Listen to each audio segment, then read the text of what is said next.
Hello and welcome back. Today's video is going to be about using hypernetworks for style in Stable Diffusion.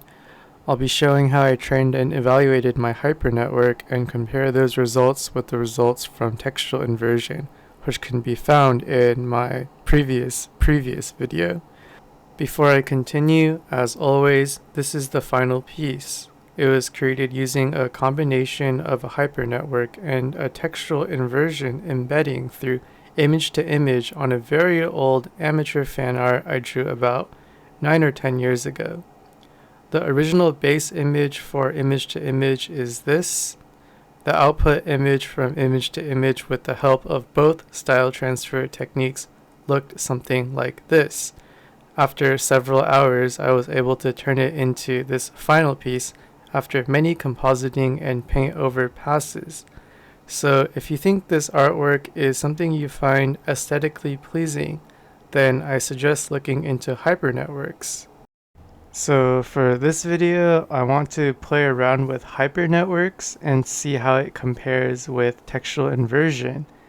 Before we start, I'm using the 50-50 weighted sum split between Waifu Diffusion 1.3 and Stable Diffusion 1.4. With my Waifu Diffusion 1.3 version, I have a variational autoencoder loaded alongside it. If you look in my console, you can see loading VAE weights from that .vae.pt file. And if you want to train your hypernetwork, we start from train, the train tab here, and then there's 4 different options. You can pre-process your images however you want. You can use automatic 1111's pre-process script, or you can use a different one called BIRME. I'll be showing how to use that one today. I saw that it was getting a lot of traction in other YouTube videos, so I'll try it out this time. So it says to drop your images here, and what I'll do is bring in my images. Okay, so I'm just going to select and drag them all in here, like so. And yeah, if you look at the right side, there's a resize and crop option. Make sure you set your width and height to 512 by 512, which is what the UI uses. And make sure to check this auto detect image focal point. If you're trying to get details, especially from the upper body, this will help. And once you like what you see, you can just save as zip. And there we go. Back in the web UI, so I'll be creating a hypernetwork this time, not an embedding. So create hypernetwork, I'll call it style fantasy HN hypernetwork. I'm not using any underscores because I'm scared that underscores won't be recognized. I heard they're not recognized in some models. So yep, style fantasy HN. So it's created this hypernetwork, and I don't need to pre-process images this time, so I'll just go straight to train. This time pick hypernetwork instead of embedding, and I'll pick style fantasy HN. For learning rate, I saw on a thread on GitHub in automatic 1111's repository that it's best to go pretty low, such as 5 times 10 to the negative 7. So I'll be doing that. Down here for prompt template file, we don't want to use style file words. Instead, we want to use hypernetworks or hypernetwork. Let me double check just in case. Place that like so. And lastly, don't forget to put in your dataset directory. So maximum steps 100,000. Sure, why not? If I don't like what I'm doing, I'll just stop it and save an image to log to every 500, or how about every 100 or 500? Maybe be 100, possibly. We'll have a lot, but this way we can really hone in on where things are going wrong, if they're going wrong. So everything's in order. Yes, train hypernetwork. So we'll see the losses going up, but yeah, we'll see what happens. So I temporarily stopped the training just because I was wondering what this option down here was. Read parameters, prompt, etc. from text to image tab when making previews. So I'm using these very simple prompts to get this very simple image, and I set the seed value as well. So now I'm going to resume training on my Hypernetwork, so Style Fantasy HN to 5400, and same settings as before, and train Hypernetwork. So I just wanted to share some initial results about Hypernetworks. This is the initial image from text to image. This is around 5400 steps. And then this is the end at 100,000 steps. So yeah, you can see the comparison right here between these two. It's pretty drastic between these three actually. So first off, I want to do two experiments. The first experiment will be comparing textual inversion and hypernetwork styles on text to image. So I already have a text to image prompt that I created earlier, and I'll just put it in here. And then standard boilerplate negative prompt, pretty low sampling steps I would say, and CFG maybe 16 or so. And the seed I have for this is this one, and this should give me the same image as the hypernetwork training. Okay, great. We have this right here. And now I'll be adding in the textual inversion here. So let me do that right now. Beautiful female sorceress. Sorceress in the style of good old My Favorite Fantasy Artist version 7. Let's try that now. Okay, so this is the new image. And lastly, so I'll take out the embedding and then put in the hypernetwork right now. So go to settings, go to hypernetwork, and change it to the hypernetwork you used. So mine is 5400, I think, this one. Apply settings, and now I'll go back to text to image and then generate again without the embedding. And we get this. So yeah, this hypernetwork seems to be creating a very beautiful image. I like it more than textual inversion. But what if I use this together with textual inversion in the style of painted by Kasucast? Okay, so now this example will be textual inversion embedding with the hypernetwork. Let's see what we get. So now we get something a little bit in between. So what I'm thinking is I might want to decrease the strength of this textual inversion, or of this embedding. Control down, down, down, down. So shortcut, let's go with 0.5. Let's see if we get more of like a blend in between. So yeah, it seems like the textual inversion makes the image feel like a little more realistic. I can even lower this even more if I want. So maybe I'll just go 0.2.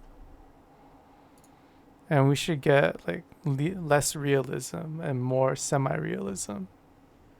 Yeah, didn't seem like too much of a change, but it's very interesting. So how about image to image now? So this is a very, very old illustration I did of Sakuya Izuyoi from Toho series in 2013 or 2014 when I didn't know how to draw or do anything art related. And I'll be using this from image to image. In my settings, I'll turn off the Hypernetwork, of course, because I want to go full vanilla first and no textual inversion at all. So I'll put in some prompts and negative prompts and test out some seeds. And then when I get something I like, I'll start testing out textual inversion and hypernetworks. So see you guys soon. Okay, I found something kind of interesting. So I got this very colorful image and I have no idea what is going on in this, but it looks like kind of cool, I guess. So this is my prompt, and notice that my textual inversion is not here, so I will be adding that. So in the style of, okay, so now I'm going to do this again. I have my seed value, make sure it's in here, and let's see what textual inversion gives me. So this is textual inversion. So I believe it's kind of flattened the image somehow. Yeah, I'm not too sure what it's doing. So now I'll remove it and generate once more. I should be getting my original colorful image back. There it is. And now I will bring in the Hypernetwork. So Hypernetwork, enable that, apply settings, come back here, Hypernetwork enabled, generate. Let's see what the Hypernetwork gives now. So same thing, the image has changed completely. So this was probably not a good example. And now that is put in the Hypernetwork and the textual inversion together, see where that gets us, and go generate. And this is what we get after combining the textual inversion and the Hypernetwork. So it seems that using them together actually gives us very pleasing results, at least in image to image. I would say like I enjoy this image quite a lot. Okay, so I'm in Photoshop right now and I'll be cleaning up this image just a little bit and fixed a few things that I didn't like, such as the arm was too long, the hair was kind of weird over here, and just the basic spot healing stuff. I'm going to add some lighting. In my other video, I showed how to paint in lights in like a very quick time lapse, but this time I'm going to show like a more beginner friendly or foolproof method to do it. First of all, this will only work if you're in an older version of Photoshop like 2019, because render lighting has been disabled in 3D features, which are in like 2020, 2021, and 2022. Second thing of all is make sure your image is on 8 bits per channel in your image type or image mode. It won't work on 16 bits. So, and lastly, I have some portrait lighting examples here to help as reference. Okay, so we start off, we go to filter, and then render, and then lighting effects. So it should bring up this lighting thing. Just wait for it, it takes a while. So great. And then up here we should have presets. Yes. So I'm thinking maybe I want 3 lights, 3 down maybe. So first off, so I'm going to try to usually in lighting scenes you have 3 lights, but I'm not sure if we'll have 3 lights here. So what do I like? I like this image. I like this image too. Start off with this image first. So you want your key light first to, let's see here, you click on this to move it, and then I'll be working on the first light, which is usually called your key light. It's usually one of the brighter lights, could be the brightest one, and this one will come from the side, like so. And let me just, okay. So I want to make it a little bit brighter and also a little wider. And this is how you change the intensity. Just click on this middle circle. It's too bright though, so I'm going to change the hotspot angle. Maybe also scale this out more, like that. It's very finicky. So now the hotspot is too strong, so I'm going to maybe do that and turn down the intensity actually and bring it closer.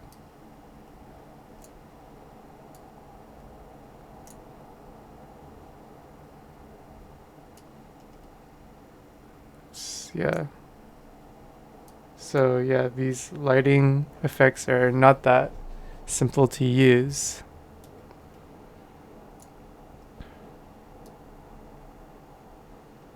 Maybe I'll just make the hotspot really big.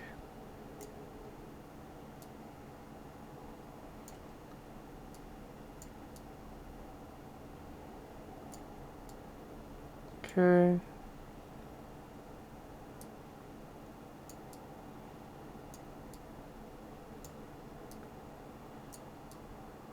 Something like that.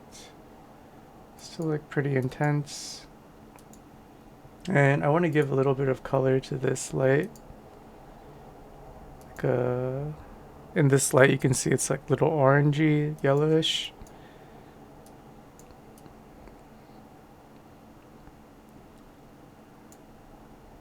Yeah, that looks fine. Second light, let's go. Second light is usually called your fill light. You want to fill in the light basically. So you see the face is too dark, you want to make it brighter. But it's also not so straightforward. The hotspot is too intense.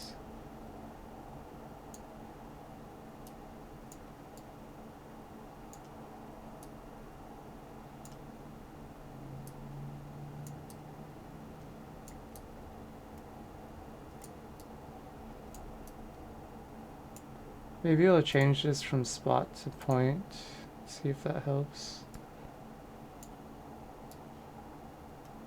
Yeah, it's much better.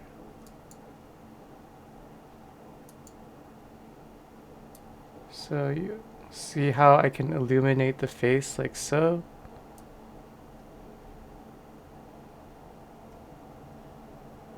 Do I want it to illuminate it like this? Or like this? Yes, I like this more.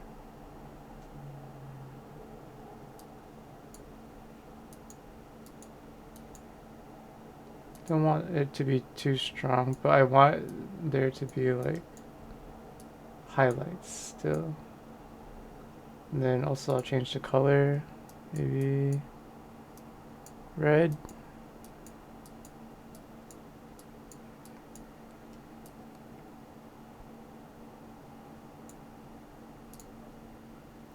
And this last, maybe I'll go back to this light. It's a little too dark. I'll bump it up a little more. And then we have our last light over here. So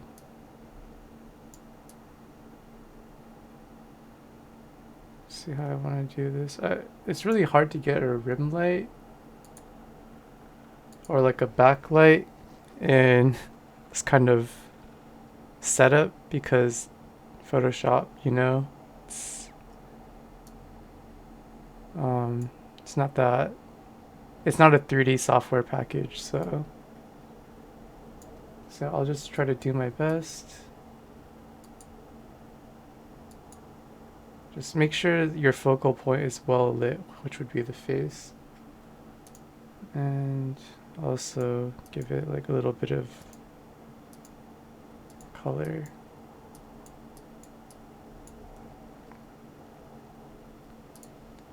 And yeah, the spotlight over here is like a little too bright, so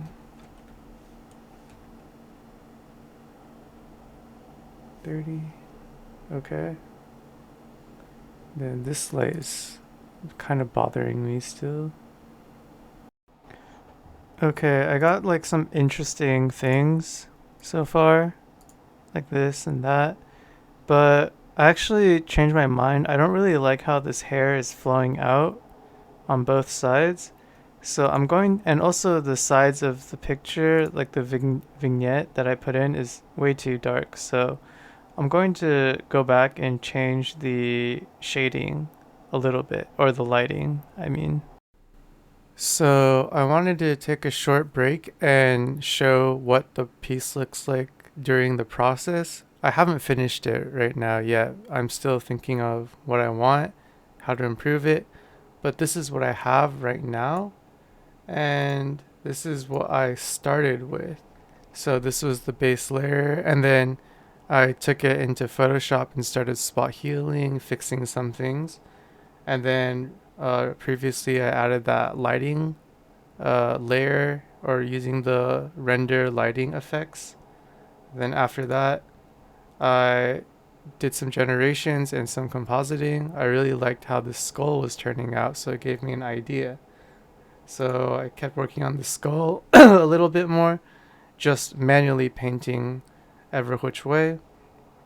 And then I used a mixer brush and some spot healing to get it to this stage.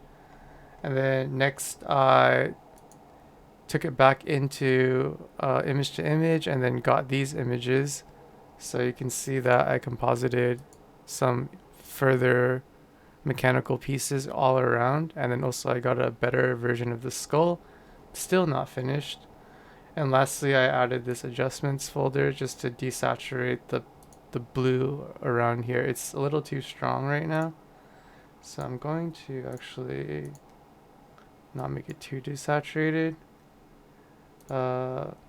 So that's about where I am right now, but I still have to deal with this hair area, all this black hair or feathers, and then this area in between the female and the skull. There's this empty interstitial space that I have to clean up, and also the composition, or maybe the spine of the neck should be curved more. So there's a lot of things to think about still. So I'll keep working on this. So I ended up finishing the skull, and now I'm working on the hair, and I wanted to convert it into some kind of like crow wing. So this was the prompt I was using: crow feathers, sharp focus, aquatic whale. And I got some fairly very cool images in my opinion. So it's giving me like Hypernetwork vibes. This is like interesting. Yeah, so some of these are like, I really like this one. This one's like incredible. This one was, I'm not sure what happened. Yeah, more like feathers and stuff. This is also nice. This one's like my other favorite one. Like I really like how it's balanced on both sides. So you have this like spiral curve coming in like this. You have one inner curve like that for your first spiral, and then it curves out around to the skull, and then it curves again out like that. And then you have one skull here, and then one skull here. So it's like very like compositionally, I think this is one of the best ones. But the one thing that bothers me is like this stuff over here. This is not so great. But yeah.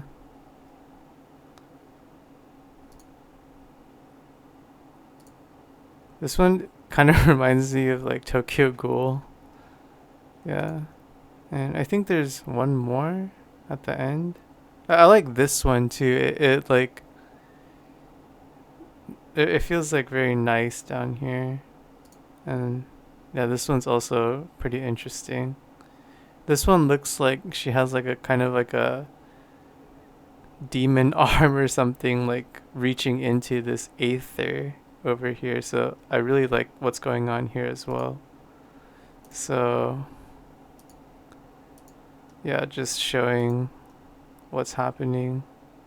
So I took the image back into image to image, and this is what it looked like before image to image. And after generating like maybe 15 or 20 variations, I composited all of the ones I liked together and then used masks to mask them out. So yeah. And yeah.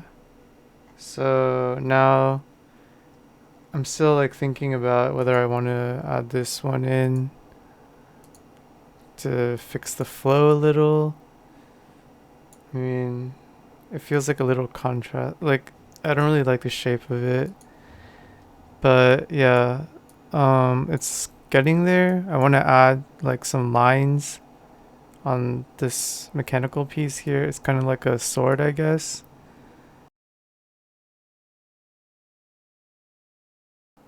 This is getting pretty close to the final image. You probably noticed that there's no shadows and it's mostly midtones and a little bit of highlight, and this is intentional.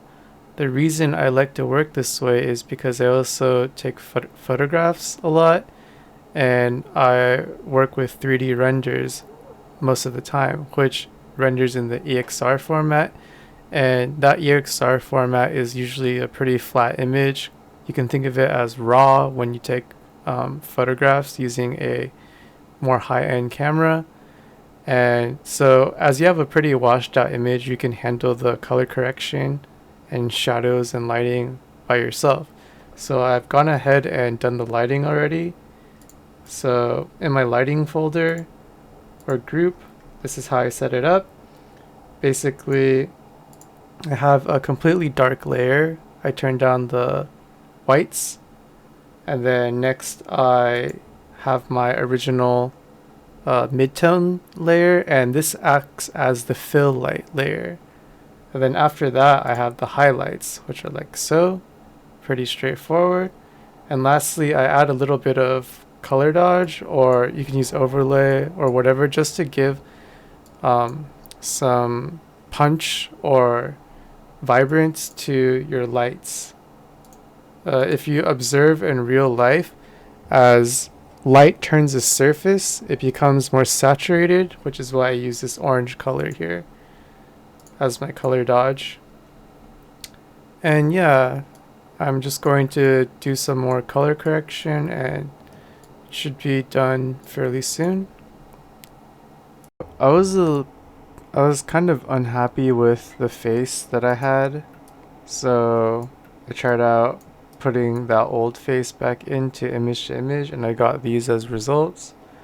And after compositing some of the passes together, so this is the original, and then I inpainted the face a little bit on the parts that I didn't like, such as the nose, another part, the hair right here, and then lastly this nose. One of the image to images gave me this nice highlight on the bridge of the nose, and yeah, it's looking much better now. And now I'm just going to bring this back into the current piece and just mask this face back in.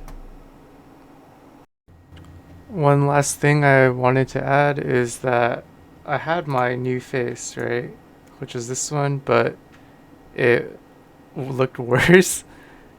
Actually, the ones I had before were like pretty bad. So this one and the previous one were like quite poor. And then I just hand painted this one. So yeah. I hand painted this and then I composited the old hair and everything else over it. So yes, it was much better.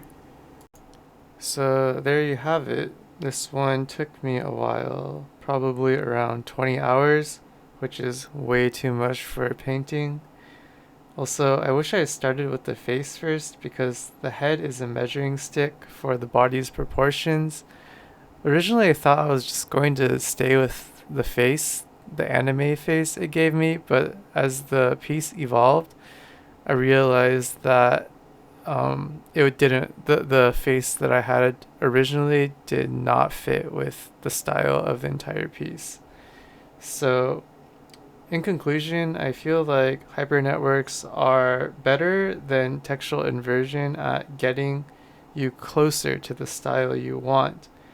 However, using a hypernetwork together with textual inversion seems to give very, very consistent results, at least in my experience. I hope this was helpful, and thanks for watching.